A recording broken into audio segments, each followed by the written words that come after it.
I really like this question. So the only thing I did differently this time is that I've cared far less about when he's napping, how long he's napping for, how many naps a day he's having.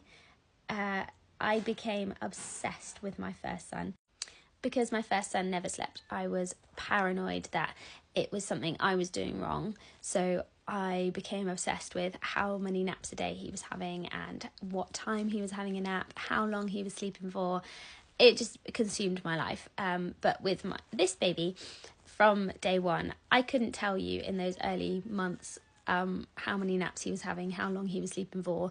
I just didn't care.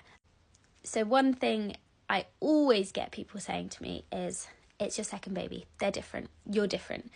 It's just the way a second baby is. And I completely disagree.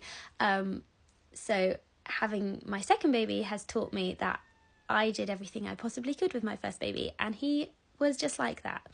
That was just him.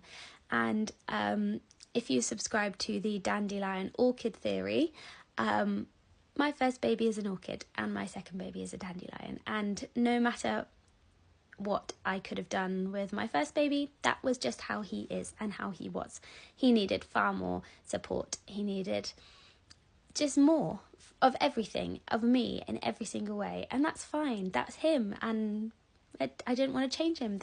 But with my second baby, as soon as he was born, essentially, we'd put him down and for a moment turn around and he'd fall asleep, which my first baby never did. So yeah, I really like this question. And if you're in a situation where your baby is not sleeping and maybe you have an orchid baby, it does get better. It doesn't end. They will sleep eventually, but I know how hard it is in those moments. And maybe your second will sleep. There's always hope.